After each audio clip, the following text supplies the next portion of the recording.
Al-Quran adalah meningkatkan darjah ilmu agama kita. Mudah-mudahan kita tergolong di dalam kalangan orang-orang Allah yang mengasihi umat yang bagi pemahaman agama.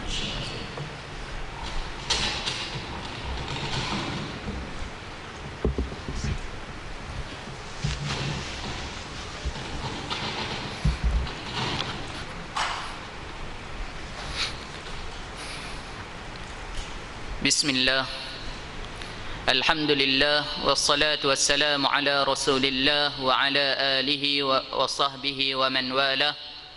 Qala rabbi shrah li sadri wa yassir li amri wa hlul 'uqdatam min lisani yafqahu qawli wa la hawla wa la quwwata illa billahil aliyyil azim. Assalamualaikum warahmatullahi taala wabarakatuh. Alhamdulillah, kita bersyukur kehadrat Allah Subhanahu wa taala kerana 2 bulan lepas kita banyak berdoa supaya kita dipertemukan dengan bulan yang amat mulia ini, bulan Ramadan. Kita selalu berdoa, Allahumma barik lana fi Rajabin wa Sya'ban. Wahai Allah, berkatikanlah kami di dalam bulan Rajab dan juga bulan Sya'ban. Wa ballighna Ramadan, dan pertemukanlah kami dengan Ramadan. Alhamdulillah, Allah Ta'ala telah menemukan kita dengan Ramadan. Seperti mana yang kita telah tahu apa yang disebutkan oleh Nabi sallallahu alaihi wasallam, Ramadan kepada Ramadan menghapuskan dosa. Kita sebagai manusia, kita tak terlepas daripada dosa. Kita bukannya maksum, kita bukannya nabi. Jadi setiap kita melakukan dosa dengan mata, dosa dengan telinga, kaki dan sebagainya. Jadi Allah Ta'ala bawa datang satu bulan, yang mana bulan ini kalaulah kita beramal soleh di dalamnya, insya Allah dia akan menyucikan kita daripada dosa, seolah-olah kita keluar daripada baru kita dilahirkan oleh ibu ayah kita, dilahirkan oleh ibu kita. Jadi muslimin dan juga muslimat yang dirahmati Allah, Ramadan kepada Ramadan menghapuskan dosa seperti mana yang disebutkan oleh Nabi sallallahu alaihi wasallam. Jadi marilah kita berusaha untuk menghapuskan dosa kita. Kita kena berusaha sebab Allah Ta'ala sebut di dalam Al-Quran, wasari'u ila maghfirah. Bersegeralah kamu, berlumba-lumbalah kamu untuk mendapatkan pengampunan daripada Allah.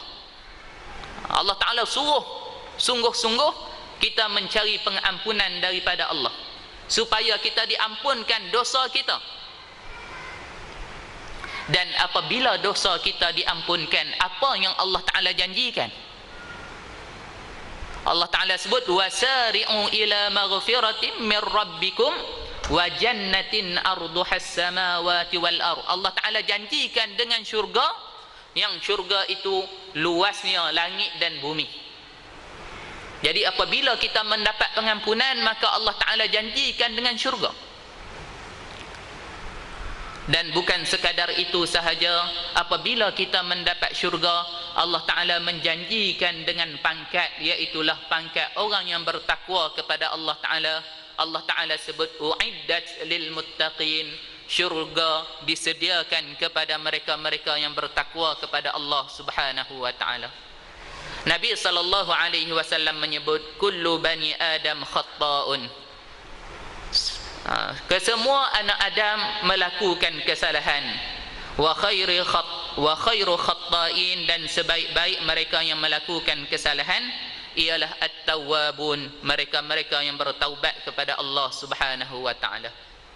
Muslimin dan juga muslimat yang dirahmati Allah, kita mahukan pengampunan daripada Allah, dan kita mahukan syurga Allah, dan kita mahukan diri kita menjadi mereka yang bertakwa. Apakah amalan ataupun perbuatan yang perlu kita buat supaya kita mendapat pengampunan daripada Allah? Kita keluar daripada Ramadan, kita diampunkan segala dosa dan noda yang kita lakukan. Sebab Jibril menyebutkan, ketika Nabi sallallahu alaihi wasallam naik ke atas mimbar, tiba-tiba Jibril datang. Jibril mengucapkan sesuatu kepada Nabi, dan Nabi mengaminkan doa Jibril. Apa yang Jibril kata? Jibril sebut ba'uda man adraka Ramadan, celakalah sesiapa yang dapat bertemu dengan Ramadan, falam yughfar lah, tetapi dia tidak diampunkan dosanya oleh Allah Subhanahu wa taala. Nabi mengaminkan doa Jibril. Jadi muslimin dan juga muslimat yang dirahmati Allah, apakah cara ataupun amalan yang dapat menghapuskan dosa kita? Allah Subhanahu wa taala menyebut di dalam Al-Quran, innal hasanat yuzhibna sayyi'at, sesungguhnya kebaikan itu dapat menghapuskan dosa. Jadi orang yang Allah Ta'ala ampunkan dosa mereka dan Allah Ta'ala janjikan dengan syurga dan Allah Ta'ala jadikan mereka orang yang bertakwa, apakah amalan yang mereka buat?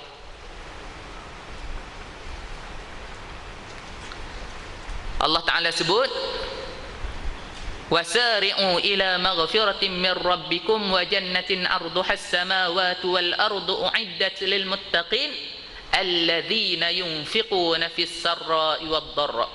Apakah amalan yang mula-mula mereka buat? Adakah sembahyang? Adakah puasa? Adakah umrah dan sebagainya? Tidak. Allah Ta'ala letakkan yang pertamanya ialah alladzina yunfiqun, orang yang akan mendapat pengampunan Allah, yang akan mendapat syurga, yang akan mendapat pangkat ketakwaan.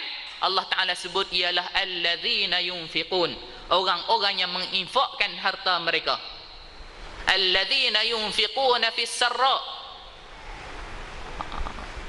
orang yang menginfakkan harta mereka di dalam keadaan senang, wad dharra, dan juga di dalam keadaan susah, maka mereka ini Allah Ta'ala janjikan dengan pengampunan. Muslimin dan juga muslimat yang dirahmati Allah, setiap amalan yang baik yang kita lakukan, Allah Ta'ala akan menghapuskan dosa kita. Jadi amalan yang paling baik, amalan yang disebutkan oleh Allah Subhanahu wa Ta'ala ialah amalan sedekah. Walaupun sedekah ini kita tengok sebenarnya tidak mendatangkan apa-apa, kalau kita tengok menghabiskan duit kita dan sebagainya, sebenarnya dia bukanlah menghabiskan duit kita. Allah Ta'ala suruh menginfakkan harta kepada orang yang beriman. Allah Ta'ala tak suruh kepada orang kafir. Allah Ta'ala tak suruh kepada orang munafik. Allah Ta'ala suruh kepada orang yang beriman. Allah Ta'ala sebut di dalam Al-Quran, ha antum haula, kamulah, Allah Ta'ala kata, haula illadhi, orang-orang yang disuruh, orang-orang yang diarahkan, haula illadzina tud'auna litunfiqu fi sabilillah, supaya menginfakkan harta kamu pada jalan Allah Subhanahu wa Ta'ala. Jadi kitalah orang yang Allah Ta'ala suruh untuk menginfakkan harta kita. Faminkum man yabkhal, ada di antara kamu yang bakhil, ada di antara kita yang bakhil. Wa man yabkhal fa innama yabkhalu an nafsih, dan Allah Ta'ala sebut sesiapa yang bakhil, maka sesungguhnya dia bakhil kepada dirinya. Bukan dia bakhil kepada Allah, dia bakhil kepada dirinya sendiri.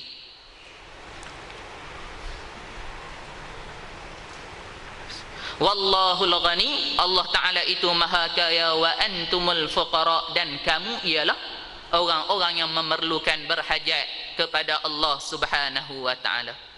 Jadi muslimin dan juga muslimat yang dirahmati Allah, harta yang kita infakkan sebenarnya itulah milik kita. Nabi SAW menyebut ayyukum malu ghairihi ahabbu ilaihi min malih. Nabi SAW tanya, manakah di kalangan kamu, siapakah di kalangan kamu harta orang lain lebih dia kasih daripada hartanya sendiri?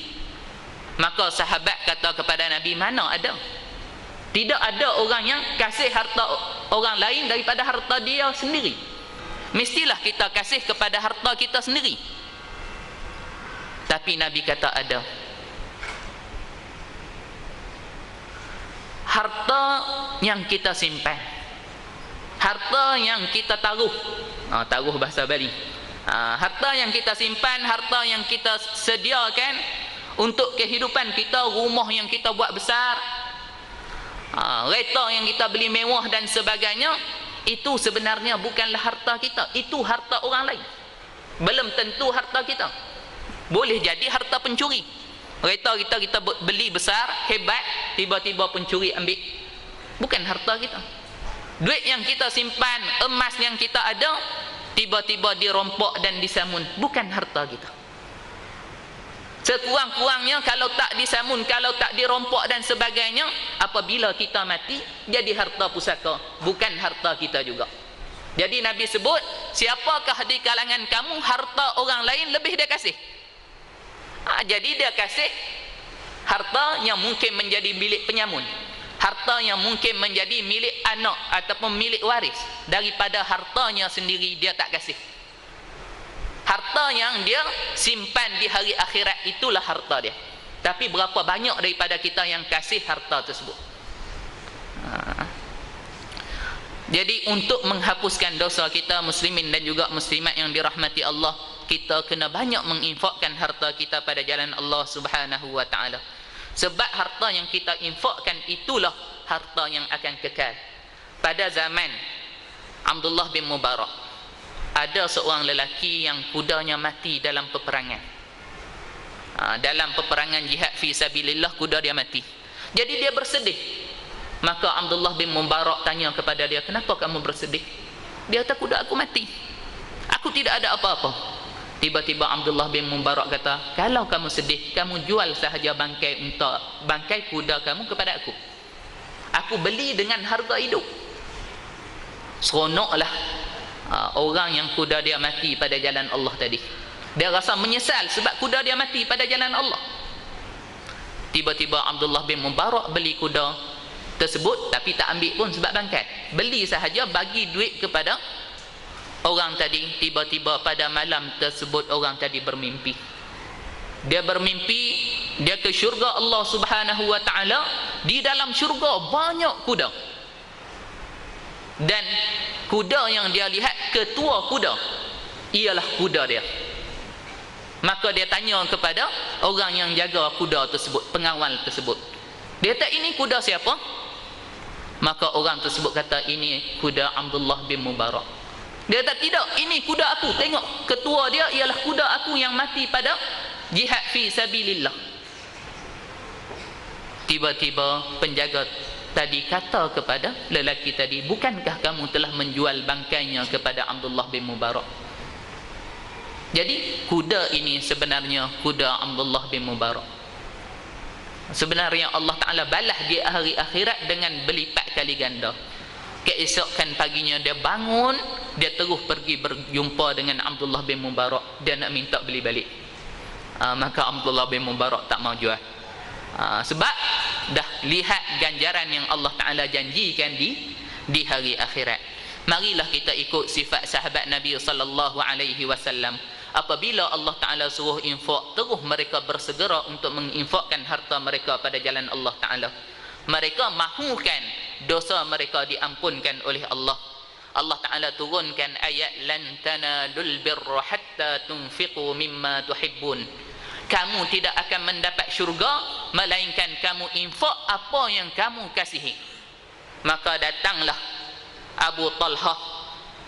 Abu Talhah tanya, aku ni tak akan dapat masuk syurga kalau aku tak infakkan apa yang aku sayangi ataupun aku kasihi. Aku ada satu kebun, nama dia Bayruha di Madinah. Maka aku infakkan kebun inilah kebun yang aku paling sayang, maka aku infakkannya pada jalan Allah Subhanahu wa taala.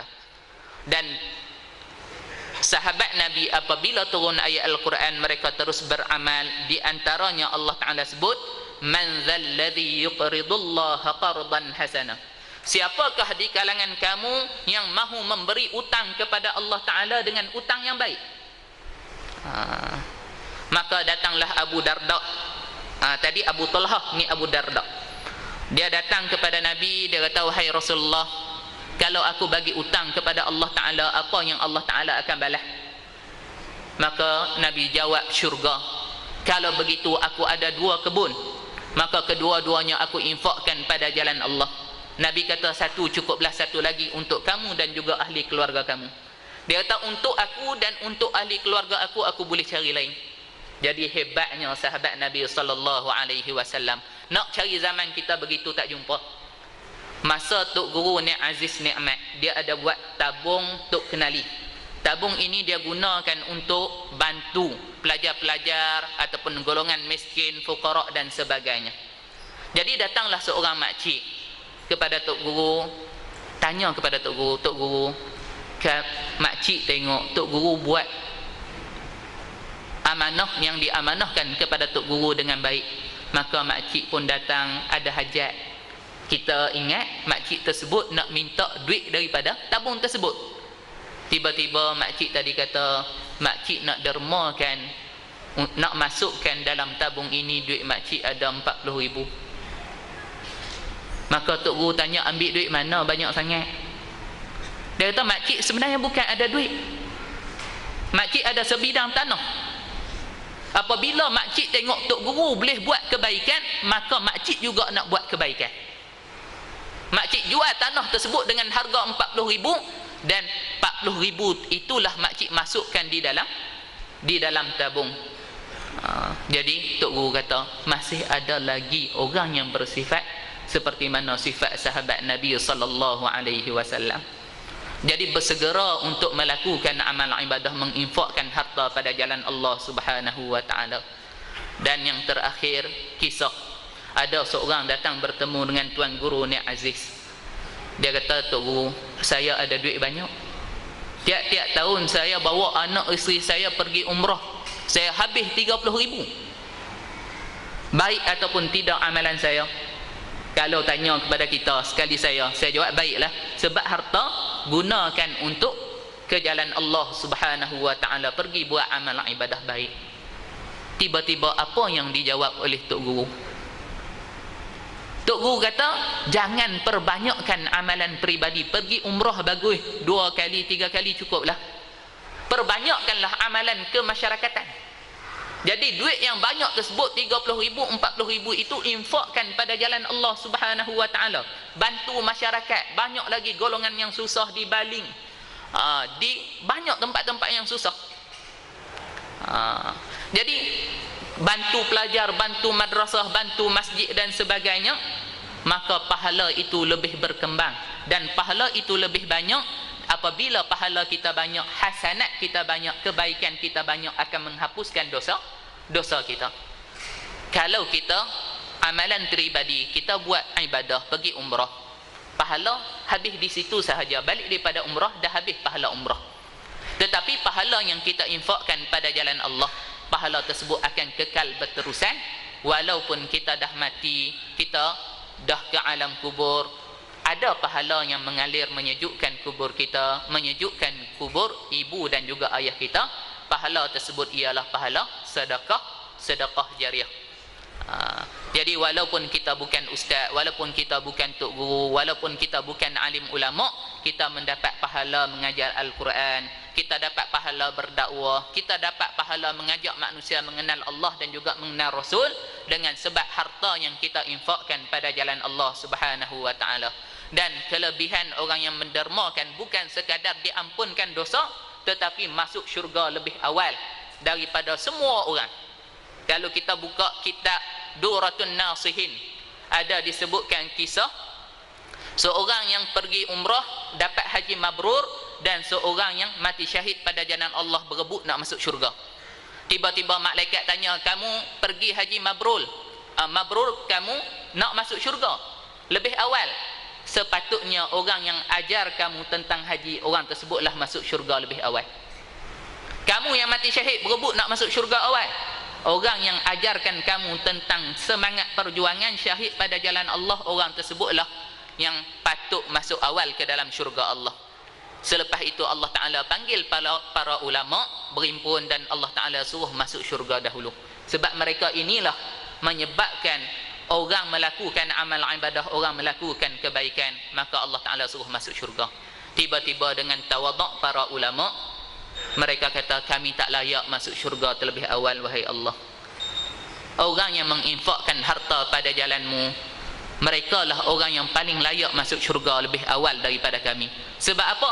Kalaulah mereka tidak menginfakkan harta mereka pada jalanmu ya Allah, kami tak boleh nak buat sekolah, kami tak boleh nak buat masjid, kami tak boleh nak buat sekolah agama dan sebagainya. Kerana mereka lah Islam berkembang, dana ataupun sumbangan daripada mereka, maka layaklah mereka masuk syurga terlebih awal. Jadi sekadar itu muslimin dan juga muslimat yang dirahmati Allah, Allah Ta'ala sebutkan untuk mendapatkan pengampunan, untuk mendapatkan syurga, untuk mendapatkan pangkat ketakwaan, mestilah kita menginfakkan harta kita pada jalan Allah. Ta'aruf nama Ahmad Yazid bin Muhammad Zainan, seperti biasa datang mencari dana merayu sumbangan untuk Madrasah Nurul Hidayah yang masih lagi memerlukan dana hampir 500,000. Jadi sesiapa yang ingin menyumbang boleh masukkan di dalam tabung yang disediakan insya-Allah di sebelah pintu sini dan pintu sebelah sana dan juga di belakang.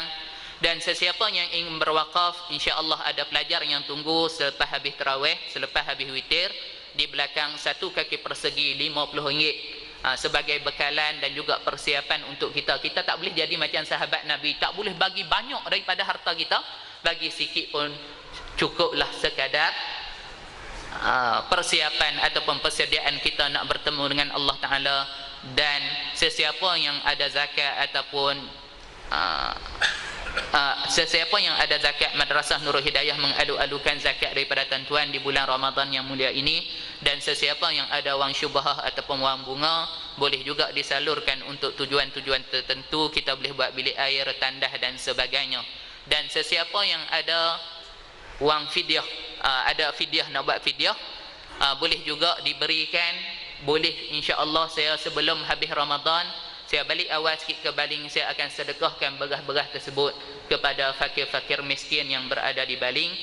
Jadi mudah-mudahan amalan kita di bulan Ramadan ini diterima oleh Allah Ta'ala, dan segala amalan kita insya-Allah akan menghapuskan dosa dan noda yang kita lakukan selama setahun, dan insya-Allah kita akan keluar daripada Ramadan seperti mana anak yang baru dilahirkan oleh seorang ibu, bersih daripada dosa dan noda. Wabillahi taufiq wal hidayah. Wassalamualaikum warahmatullahi taala wabarakatuh.